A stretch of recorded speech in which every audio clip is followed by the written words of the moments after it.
Why do we care about heroes? If I were to ask anybody in this audience right now if they would like to be remembered as a hero, pretty much every single person would say yes, even if they're not the type of person who would want to go out and do something heroic. Even villains think that they are being heroes.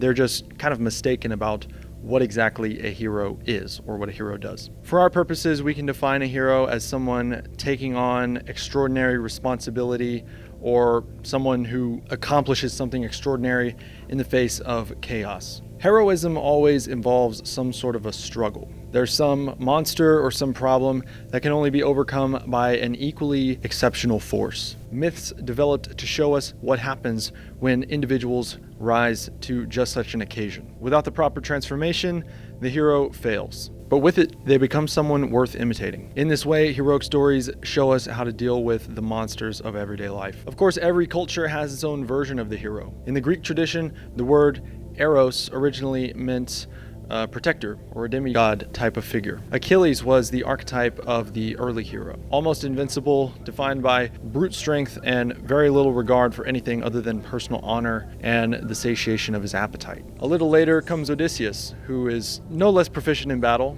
albeit a little bit more clever, a little bit more strategic of a person than Achilles. Finally, centuries later, Socrates, the philosopher, would come along and outshine both of them in his absolute dedication to the truth. Socrates was not merely a warrior or a strategist, but someone wholly devoted to the truth, so much so that he was willing to die for it rather than betray his conscience. We see a very similar evolution of the hero reflected in the Bible. Samson, much like Achilles, is a brute who takes what he wants, and his internal state and his external state have very little out of congruity. King David is a bit more refined.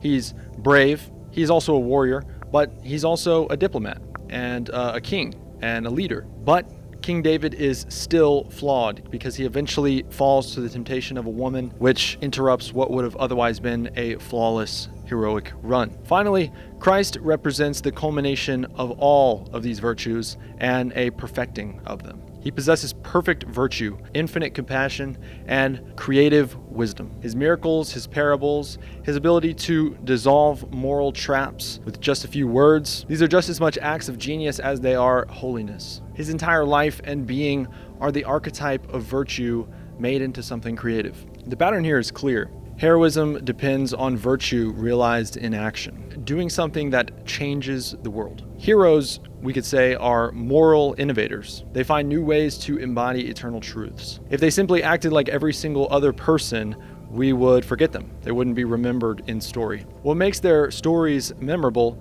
is that their solutions were both unprecedented and good. In that sense, heroism is a form of creativity. It's a confrontation with the unknown that produces something new and life-giving. But creativity and innovation were not always seen in that way. In early human societies, change was dangerous. Every single action was bound up and regulated by superstition and taboo. Something as simple as cutting down a tree required a ritual to propitiate the spirits involved with such an act. Even trimming your nails was not an endeavor free of risk, as you wouldn't want a witch to get a hold of your toenail after you disposed it and then have some sort of magical hook in you.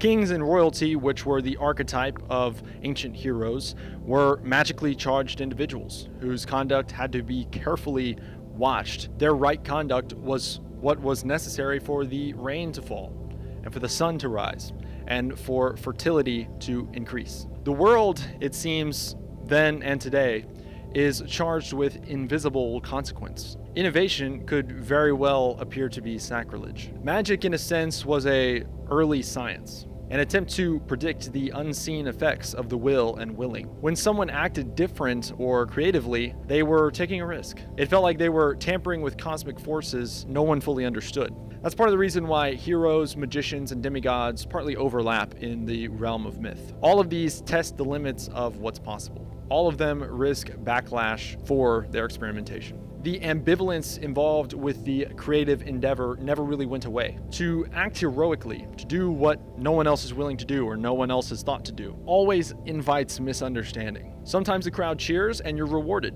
and other times it calls for your crucifixion. Even Christ was accused of driving out demons by the power of demons. The same creative energy that renews culture can also threaten it. The greater the act, the sharper the division it creates. I've even seen this dynamic in marketing. Someone will have an exceptionally successful campaign, their brand will get more attention than it probably ever has gotten, and they're freaking out because they saw a few comments that were less than approving of the brand's new direction. You've got to realize that to be visible is to be vulnerable. To stand out is to invite projection, both good and bad. The creative and the heroic, then, are the same type of person. They take on the burden of doing what other people can't or won't do. They renew culture by solving problems that haven't found solutions yet. In order to do that, they have to strike a very fine balance. They have to be rooted in tradition, understanding what came before, while also being willing to totally transcend it. Too much tradition and they don't invent anything new. Too much novelty and they lose all coherence. The hero and the creative walk the fine edge between the two.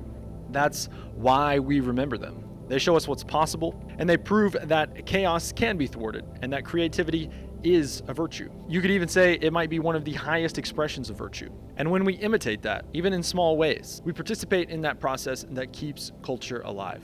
Link to my newsletter down below, and thank you for watching.